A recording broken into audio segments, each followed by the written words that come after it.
Chapter 102 of Married Thrice to Salted Fish. The flickering red lamplight, the lingering fragrance of ink, the hazy veil, and lynching you who almost cried the entire night. They all disappeared, but physically, the feeling from the dream remained. It seemed as though he could still feel lynching you holding on to him so tightly. Lynching you begging him not to leave, even cursing at him, asking him why he was lying to him again. After a dazed moment, Jiang Shin sat up abruptly.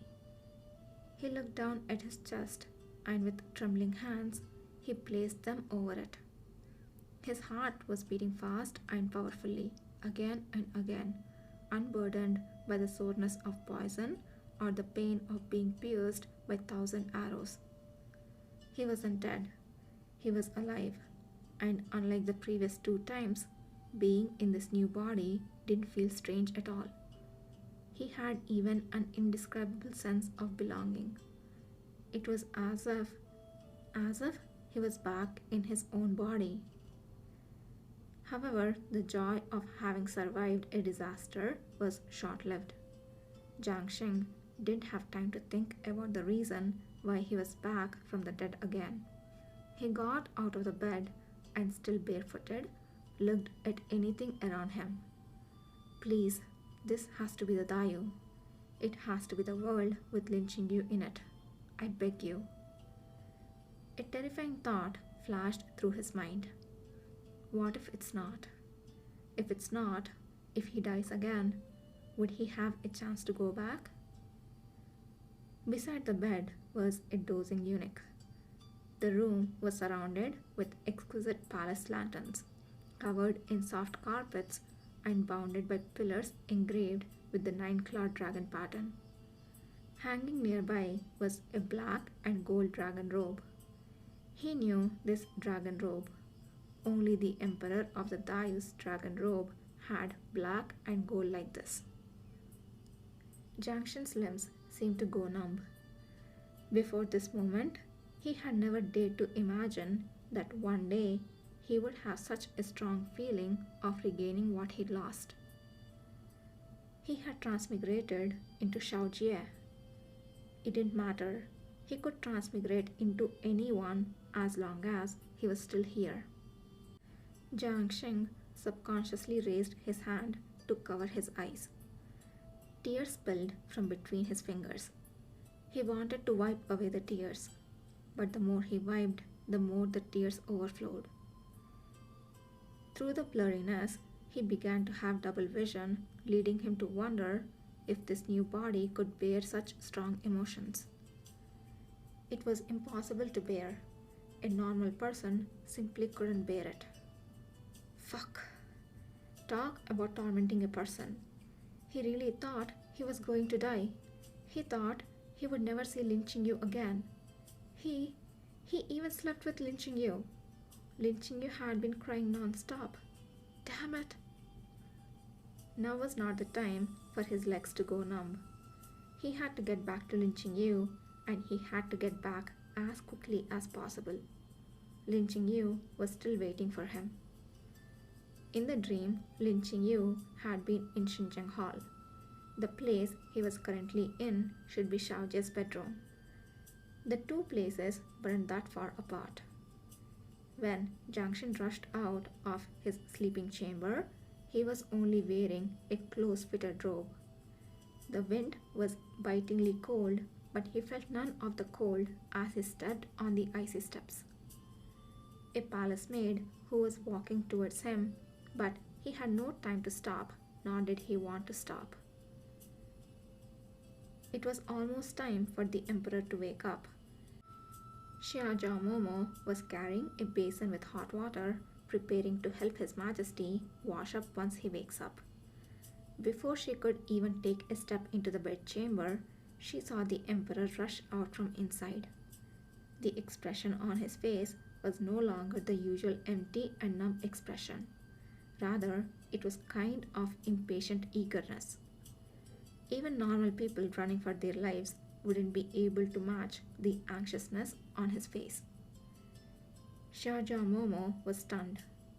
When the little emperor was about to fly past her, she came back to her senses.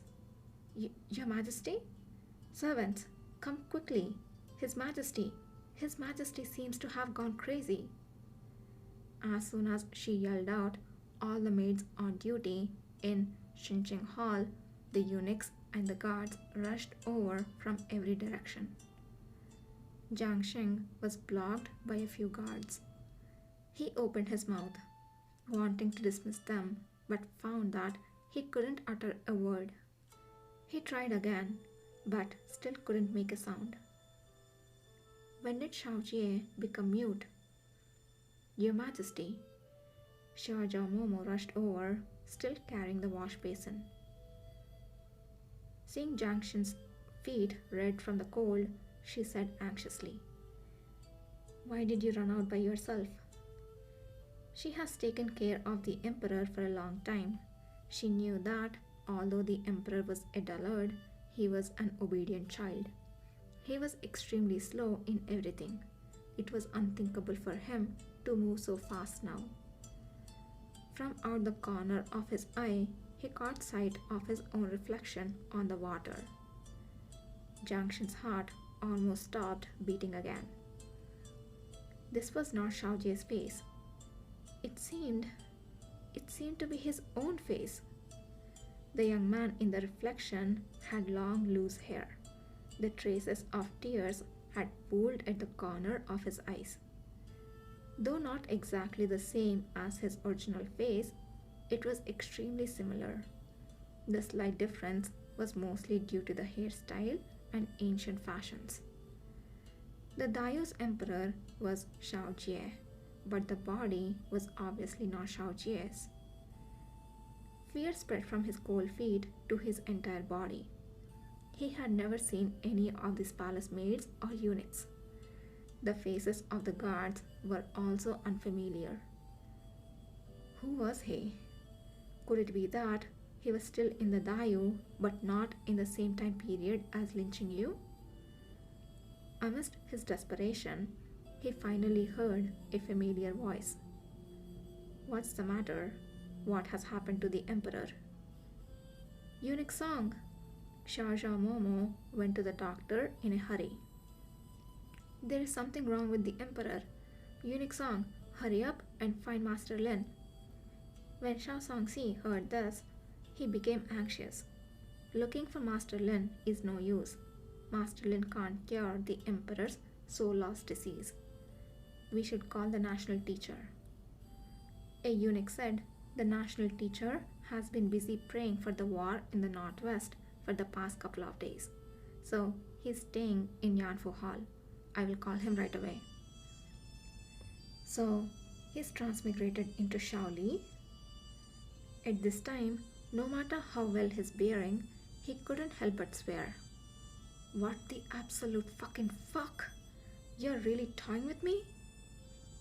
Jiang Sheng pushed away Xiaojia Momo and Shao Songxi.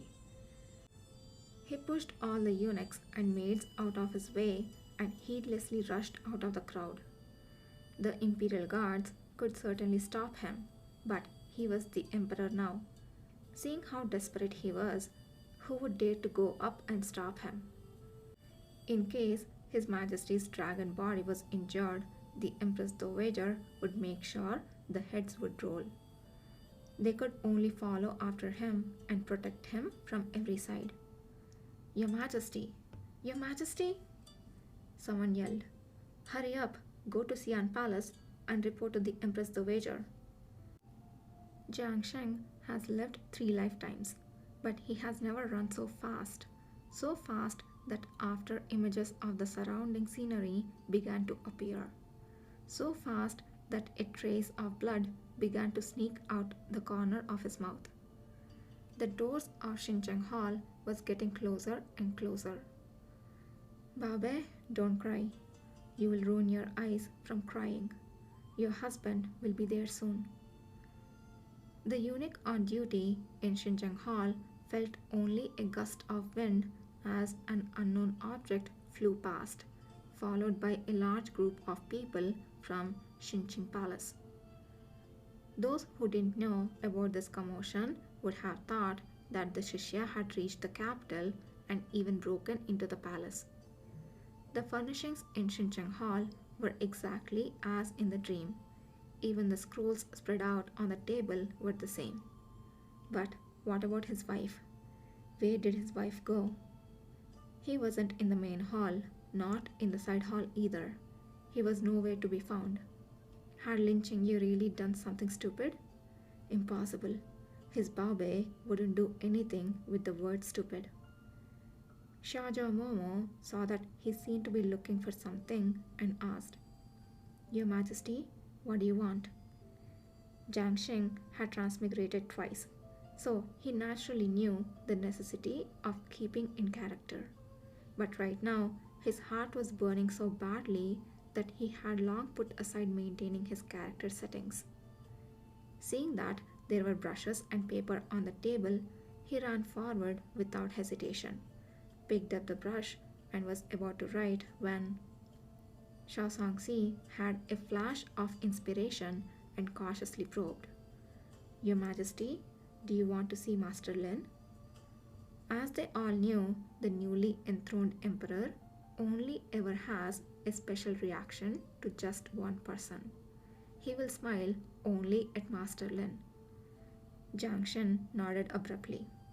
Without him needing to write, Shao Songxi said, "Master Lin has left the palace. He must have returned to the general's mansion." Jiang Sheng lowered his head again. He dipped the tip of the brush into the ink. A drop of sweat slipped from his forehead, smearing the paper. "Look," Shah Momo voice trembled. "Does the emperor want to write?" Everyone was dumbfounded. They were just about to gather around to see what would happen when a voice said, "The national teacher is here." Jiang Shen paused and looked towards the door. Xi'an Palace and Yanfu Hall weren't too far from Xinjiang Hall. Shu Junyan had suddenly been summoned. Without bothering to change into more appropriate clothing, naturally, he arrived faster than the Empress Dowager. Looking at Jiang Shen's eyes, his face changed slightly and he ordered, "I myself will be enough. The rest of you withdraw." Xiaojia Momo hesitated. "But the emperor—" "There is nothing you can do even if you stay." Shu Junyan smiled meaningfully. "I'm the only one who can cure the emperor's illness. If the Empress Dowager comes, please remember to announce her arrival." Xiaojia Momo and Shao Songxi exchanged glances, then led all the palace maid and eunuchs back. Only Jiang Sheng and Shu Junyan were left in Xinjiang Hall. Shu Junyan saluted and said politely, "Might I ask who your excellency is?" Jiang Sheng frantically wrote 2 words, "Jiang Sheng." Shu Junyan revealed surprise on his face. He pondered for a moment and couldn't help sighing. "So that's how it is." "What do you mean?" Shu Junyan smiled and said, "Jiang Gongxi's soul has returned to his old body, and his soul and body are matched. Allow me to congratulate you." "Why can't I speak?" Shu Junyan said. "Jiang Gongxi, do not worry. You're not mute. It is merely that this body has not spoken for 17 years. It will take some time for the body to get used to it." Jiang Sheng no longer concerned himself over this matter. "Take me out of the palace. Take me to the general's mansion." Shu Junyan showed an embarrassed expression. "I'm afraid this is a little difficult?" Shu Junyan couldn't understand this symbol, but he could guess what Jiang Sheng wanted to express. "The Empress Dowager is coming. Does Jiang Gongxi think she will let you out?" Jiang Sheng thought about it calmly. Empress Dowager Wen loved her son like her own life. Obviously, she would not let her son run away from the palace under such circumstances. Then you bring Qingyu here. After Jiang Sheng finished writing, he added another sentence. Tell him first that I'm not dead. This is possible, Xu Junyan murmured, but simply saying so would be no use. What evidence does Jiang Gongxi have to prove that you're not dead? Jiang Sheng picked up a pen and pondered. He had so many things he wanted to say to Lin Qingyu, but this wasn't the time to talk nonsense. The less time he wasted here, the less time Lin Qingyu will be sad. He first had to let Lin Qingyu know that he wasn't dead. He will save the other words of love for later. Fortunately, they once again had a future together. Jiang Sheng wrote, if odd change, if even remain the same. For the symbols, look to the quadrant. Jiang Sheng.